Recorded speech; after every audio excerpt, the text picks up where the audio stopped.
번역 사도신경으로 신앙 고백하겠습니다. 저는 전능하신 아버지 하나님 천지의 창조주를 믿습니다. 저는 그분의 유일하신 아들 우리 주 예수 그리스도를 믿습니다. 그분은 성령으로 잉태되어 동정녀 마리아에게서 나시고 본디오 빌라도에게 고난을 받아 십자가에 못 박혀 죽으시고 장사된 지 사흘 만에 죽은 자 가운데서 다시 살아나셨으며 하늘에 오르시어 전능하신 아버지 하나님 우편에 앉아 계시다가 거기로부터 살아있는 자와 죽은 자를 심판하러 오십니다. 저는 성령을 믿으며 거룩한 공교회와 성도의 교제와 죄를 용서받는 것과 몸의 부활과 영생을 믿습니다. 아멘. 거룩하신 하나님 아버지 감사합니다.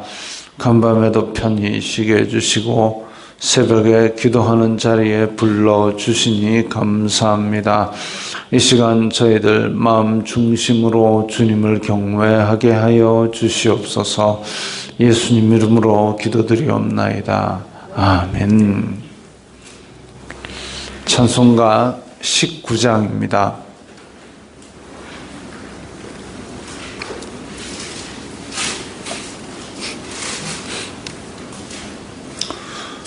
찬송가 19장입니다.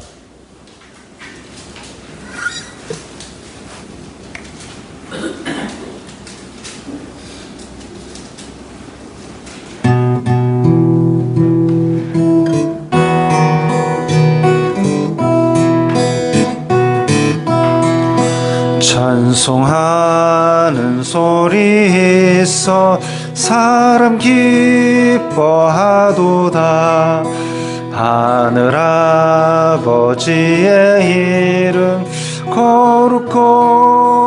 거룩하도다. 세상 사람 찬양하자. 거룩하신 하나님께 할렐루야 할렐루야 할렐루야 아멘. 하나님의 나라 권세 영원토록 있도다.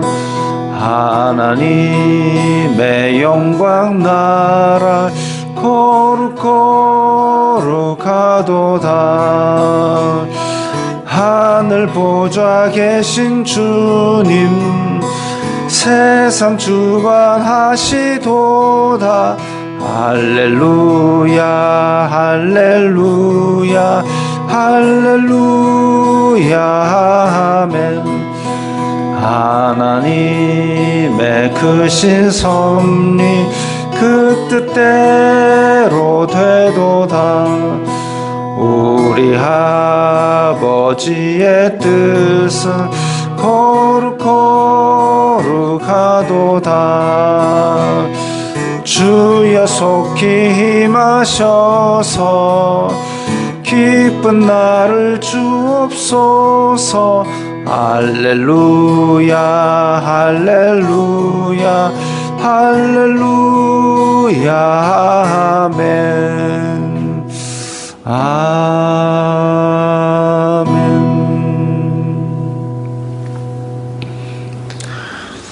오늘 말씀은 예레미야 52장 1절부터 11절까지의 말씀입니다.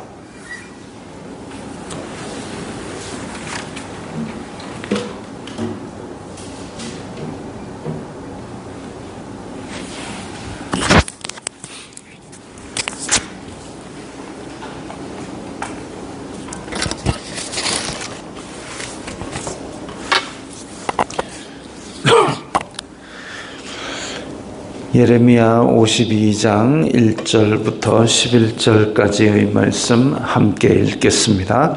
시드기야가 왕위에 오를 때에 나이가 21세라 예루살렘에서 11년 동안 다스리니라. 그의 어머니의 이름은 하무달이라 림나인 예레미야의 딸이더라. 그가 여호야김의 모든 행위를 본받아 여호와 보시기에 악을 행한지라. 여호와께서 예루살렘과 유다에게 진노하심이 그들을 자기 앞에서 쫓아내시기까지 이르렀더라. 시드기야가 바벨론 왕을 배반하니라. 시드기야 제9년 열째 달 열째 날에 바벨론 왕 느부갓네살이 그의 모든 군대를 거느리고 예루살렘을 치러 올라와서 그 성에 대하여 진을 치고 주위에 토성을 쌓음에 그 성이 시드기야 왕 제11년까지 포위되었더라. 그해 넷째 달 9일에 성중에 기근이 심하여 그 땅 백성의 양식이 떨어졌더라. 그 성벽이 파괴됨에 모든 군사가 밤중에 그 성에서 나가 두 성벽 사이 왕의 동산 견문길로 도망하여 갈대아인들이 그 성읍을 에워쌌으므로 그들이 아라바 길로 가더니 갈대아 군대가 그 왕을 뒤쫓아 가서 여리고 평지에서 시드기야를 따라잡음에 왕의 모든 군대가 그를 떠나 흩어진지라. 그들이 왕을 사로잡아 그를 하맛 땅 리블라에 있는 바벨론 왕에게로 끌고 가매 그가 시드기야를 신문하니라. 바벨론 왕이 시드기야의 아들들을 그의 눈앞에서 죽이고 또 리블라에서 유다의 모든 고관을 죽이며 시드기야의 두 눈을 빼고 놋사슬로 그를 결박하여 바벨론 왕이 그를 바벨론으로 끌고 가서 그가 죽는 날까지 옥에 가두었더라. 아멘. 예레미야 52장은 이제 예레미야가 앞에서 51장 끝에 예레미야가 말씀을 마치니라 이제 마치고 나서 시드기야와 그리고 유다가 완전히 멸망되고 그리고 바벨론으로 잡혀갔던 여호야긴 왕의 끝까지를 이제 기록하고 있습니다. 시드기야 왕이 참 불쌍한 왕인데 어리석기까지 합니다. 불쌍한데 어리석기까지 하다. 이게 우리가 앞에서 요시야 왕은 전사했습니다. 그 다음에 왕이 된 게 여호아하스 왕인데 여호아하스 왕은 이집트의 볼모로 잡혀갑니다. 그 다음에 이제 그 형제인 여호야김이 왕이 됩니다. 근데 여호야김이 오늘 2절에 보니까 여호야김의 모든 행위를 본받아 여호와 보시기에 악을 행한지라. 여호야김이 여호와 보시기에 악을 행함으로 말미암아 하나님께서 야 도저히 안 되겠다. 어느 정도로 악을 행했느냐? 여호와께서 예루살렘과 유다에게 진노하심이 그들을 쫓아내기까지. 그러니까 너희들 이 땅에 내 약속의 땅에 더 이상 살면 안 되겠다 할 정도까지 악을 행한 것이 여호야김입니다. 그러고 나서 여호야김이 그 바벨론으로 잡혀가고 여호야긴이 왕이 됐는데 저도 막 헷갈리고 있습니다. 여호야긴 이러니까 여호야김이 잡혀간 게 아니라 바벨론으로 지금 얘는 이집트로 볼모로 잡혀갔고 여호야긴 왕이 바벨론으로 잡혀갑니다. 여호야김의 아들 여호야긴은 볼모로 바벨론으로 잡혀가고 대신에 그 삼촌 시드기야를 바벨론 사람들이 왕으로 세워놓고 갑니다. 그러니까 지금 이 동네는 다 지나가고 여호야긴은 바벨론으로 잡혀가 있고 바벨론의 꼭두각시 왕으로 시드기야 왕을 세웠습니다. 그러면 이 이야기가 생판 모를 때에 있었던 일이 아니라 예레미야가 망한다 망한다 그렇게 다 이야기를 해놨습니다. 이대로 가면 망한다, 회개하고 돌아오라, 안 그러면 망한다 망한다. 근데 도를 넘어서는 바람에 이제 진짜 망한다, 바벨론이 오면 차라리 항복하고 목숨을 부지하라 부지하라. 근데 바벨론이 오는데 항복 안 했습니다. 그래가지고 다 잡혀갔습니다. 자, 이까지 갔으면 예레미야가 전한 하나님의 말씀이 이루어지는 걸 봤으면 최소한 이제 하나님께서 우리를 심판하시는 그 날이 차기까지 우리가 회개하면서 자중하고 하나님을 다시 찾기 위해서 애를 쓰고 바벨론이 오면 항복하고 이런 것들을 이제 순서대로 생각하는 게 그게 맞을 텐데 예레미야가 전한 하나님의 말씀이 하나하나 이루어지는 것을 앞에서 보면서도 말을 안 들었지요. 심지어는 이 시드기야가 자기가 바벨론에 의해서 꼭두각시 왕이지만 세워졌음에도 불구하고 이집트에 가서 붙어가지고 친이집트 반 바벨론 정책을 만들어가지고 자꾸 바벨론의 심기를 거슬렀습니다. 그러니까 결국은 바벨론은 다시 한번 쳐들어올 기회를 얻은 거지요. 마지막으로 목을 꺾어버리겠다라고 찾아온 겁니다. 그래서 시드기야 9년 10째 달 10째 날에 바벨론 느부갓네살이 군대를 거느리고 예루살렘을 치러 올라왔다 이랬습니다. 예루살렘을 치러 올라왔다. 예루살렘이 해발 800~900m 있는 그 고원 산지에 있고 그 꼭대기에 이제 성을 지어놨는데 여기가 이제 예루살렘 지형입니다. 예루살렘이 아마 그 시드기야 시절에는 한 요 정도로 성을 쌓았던 것으로 보입니다. 지금 이런 거는 이제 신약 시대, 예수님 시대에 지어진 거고, 자, 이 정도 성을 쌓았다라고 보았을 때 여기 지금 골짜기가 여기는 그 기드론 골짜기, 흰놈의 골짜기, 기드론 골짜기, 중앙협곡 이런 식으로 해서 아래쪽은 다 골짜기들이 있고 여기는 언덕벽이고 그래서 성을 딱 막아놓고 이제 버티면은 아래쪽하고 적어도 방위하는 병사들이 아래쪽하고 이쪽은 별로 그렇게 신경을 쓰지 않아도 되는 천혜의 요새라고 생각을 했지만 바벨론은 이 성을 둘러싸서 지금 토성을 쌓고 진을 치고, 그래서 토성을 쌓았다는 것은 성벽 높이가 이만큼 되면 이제 적군은 성벽 위에서 돌이라도 던지고 이렇게 하는데 주변에 토성을 쌓았다라고 하면 이제 성벽 높이가 비슷해서 같은 높이에서 보는 거죠. 그렇게 되면 성벽을 쌓아가지고 더 유리한 게 하나도 없어집니다. 심지어는 로마 같은 경우는 여기다가 메꿔가지고 그냥 디립다 달려와서 그냥 성을 걸어서 넘어왔다는 그런 기록도 있습니다. 그래서 이런 인간적인 생각으로 골짜기가 있고 성벽이 있으니까 못 넘어오겠지 라고 생각을 했습니다.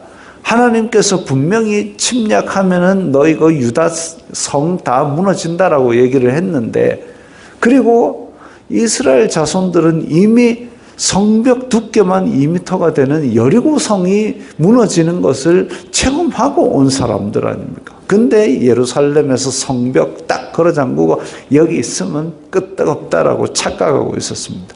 그 안에 성전도 하나님이 떠난 성전은 그저 건물일 뿐입니다. 약탈의 대상일 뿐입니다. 하나님께서 같이 하시지 않는 성전은 그걸 부적 삼아서 버티고 있어봐요. 야, 이게 하나님의 성전인데 설마 무너질까? 건물이라니까요. 아무 의미도 없습니다. 하나님을 거역한 백성들에 대해서는 성전이 아니라 성전 할배도 아무런 의미가 없는 겁니다. 그래서 시드기야 9년 10째 달부터 시드기야 왕 11년까지 포위되었다가 이제 성중에 더 이상 양식이 없는 겁니다. 밥이 똑 떨어진 겁니다. 그런 상태에서 성벽이 파괴됨에 이제 시드기야 왕과 군인들이 야반 도주를 합니다. 7절에 보면 아라바 길로 가더니 이랬습니다. 아라바 길이라는 것이 크게 보면 위쪽에 있는 헬몬산에서부터 내려와서 갈릴리 골짜기를 지나서 요단강을 따라가서 사해 옆으로 해가지고 요 밑에 에시온 게벨 솔로몬이 매년 곡물을 받아들이던 항구인 에시온 게벨까지 이어지는, 이게 이제 넓게 보면 아라바 골짜기가 이렇게까지 이어지는 이 길을 아라바 길이라 그럽니다. 근데 좁게 보면 이제 요 요단강부터 요 광야 길까지인데 예루살렘이 여기 있습니다. 그리고 요단강가에 여리고가 있습니다. 지도상에도 한 뼘도 안 되는, 손가락 하나 정도 길이밖에 안 되는 요만큼, 한 20km 정도, 실제로 거리로는 한 20km 정도 됩니다. 예루살렘에서 야반 도주를 해가지고 아마 이쪽 길로 넘어갔던 것으로 보입니다. 야반 도주를 해가지고 넘어갔는데 베단이 넘어서 평지가 나와서 여리고성에 이르기 전에 거기에서 잡힌 거죠. 이 참 모양 빠지는 일입니다. 갇혀 있다가 배가 고파가지고 성벽 무너진 대로 왕이 군사들하고 야반 도주를 하다가 10km 좀 더 가서 잡혔다. 모양새가 참 없지요. 잡혀가지고 하맛 땅 리블리까지 올라갑니다. 하맛 땅 리블리 하면 여기 이제 올라가서 두로 시돈 저 위에가 하맛 땅입니다. 그러니까 실제로 이제 티그리스 유프라테스가 이렇게 위로 이어지는데 바벨론이 위로 쭉 넘어와 가지고 여기에 바벨론 왕이 있고 장군만 내려와 가지고 싹 치고 여기서 예루살렘에서 왕 잡아가지고 이 꼭대기까지 올라가서 이제 신문을 받는 거죠. 왕도 참 모양 빠집니다. 아마 예레미야가 했던 말들이 귓속에 쟁쟁할 겁니다. 내가 왜 도망쳤지? 항복한다 그럴 걸. 바벨론이 세워졌으니까 바벨론 눈치만 잘 봤어도 내가 예루살렘에서 왕짓을 끝까지 할 수 있었는데 후회해봐야 소용없습니다. 하나님을 버린 유다 왕은 아무것도 아닙니다. 자, 그래가지고 어떻게 되느냐. 10절에 보니까 바벨론 왕이 시드기야의 아들들을 그의 눈앞에서 죽이고, 이 참 얼마나 가슴 찢어지는 일입니까? 누가 그런 얘기를 했습니다. 전쟁이 끔찍한 이유는 이 부모 세대가 자식 세대가 죽어가는 것을 눈으로 보게 되기 때문이다. 그런 얘기를 합니다.